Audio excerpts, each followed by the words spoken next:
Հովիկ Աղազարյանին եւ Տարոն Մարգարյանին անձեռնմխելությունից զրկելուց առաջ հրավիրված ՔՊ փակնիստը մեր տեղեկություններով թեժ է եղել։ Գլխավոր դատախազի միջնորդությունը 2 օր քննարկելուց եւ փաստարկները լսելուց հետո որոշ ԿՊԱ-կաներ դեմ են արտահայտվել փակնիստում։ 1.5 ժամանոց նիստում իրավական թույլ հիմքերի մասին խոսել են Վլադիմիր Վարդանյանը, Վիլեն Գաբրելյանը, Լուսինե Բադալյանը, Բաբկեն Թունյանը, Արման Եղոյանը եւ ուրիշներ։ Չնայած դեմ կարծիքներին մեծամասնությունը շեֆի հրահանգով ելույթներ է ունեցել ձևական ֆրազներ ասելով, թե պետք է հնարավորություն տալ, որ քննություն իրականացվի եւ պարզվի իրականությունը։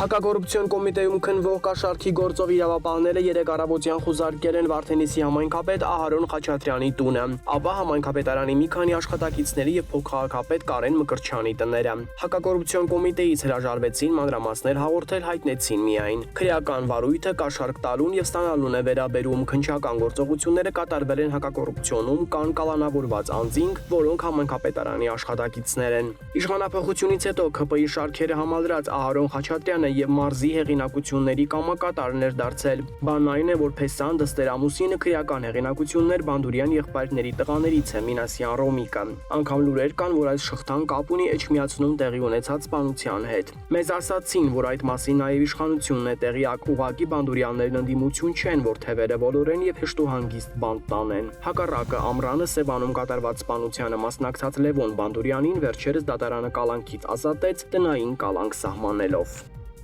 Գյումրեցի որոշ տեխնացուների պատերին ծեփելու, ասֆալտին փռելու Փաշինյանի սպառնալիքներից 1 օր անց իրավապահները 3 մասսայական խուզարկություններ իրականացրին տեխնացուների գրասենյակներում։ Մարտուն Գրիգորյանի որդուն եւ հորը ձերբակալեցին։ Տեղեկացանք, որ իրավապահները հրահանգ են ստացել ընտրությունների օրը մեծ զորքով դեսանտ իջնել Գյումրի։ Այստեղ կլինեն նաեւ ոստիկանապետի տեղակալները, ըստ ամենայնի ոստիկանապետ Արամ Հովանեսյանի գլխավորությամբ, իբր իրավիճակը վերահսկելու, բայց իրականում հոգեբանական տերոր իրականացնելու եւ ընդդիմադիրների աչքը վախեցնելու նպատակով։ Գյումրուց 3 նաև ահազանգ ստացանք, որ թաղային հեղինակությունների միջոցով փորձում են ներազդել ընտրելու իրավունք ունեցող արցախցիների վրա, բայց ընդդիմությունն էլ է հակաքայլեր մտածել։ Օրինակ տեղեկացանք, որ հերթապահելու են Հայաստան-Վրաստան սահմանին, որ բռնացնեն, բացահայտեն Ախալքալաքից Գյումրի տարվող ընտրողների ավտոբուսները։ Ըստ լուրերի ընտրողների տեղաշարժի կազմակերպիչը Սարիկ Մինասյանի մտերիմ Արման Սահակյանն է, Շիրակ թիմի սեփականատերը։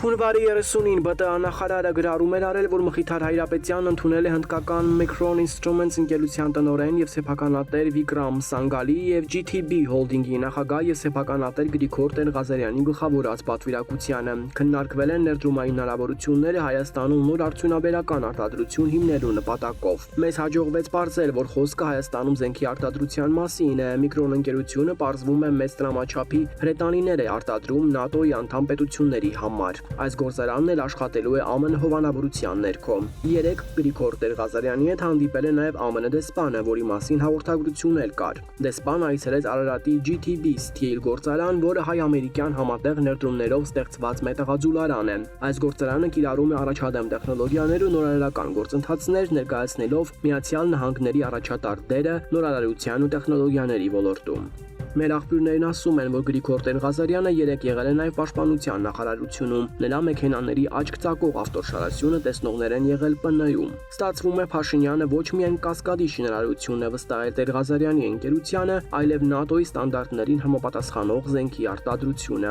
Պարզ չէ նման ծրագրերով իշխանություն ինչի է ուզում հասնել, հերթական անգամ սրել հարաբերությունները Ռուսաստանի հետ, թե սեփական օլիգարխների միջոցով փող աշխատել։ Մեզ ասացին, զենքը պատրաստվում են վաճառել նաև եվրոպական տարբեր երկրների։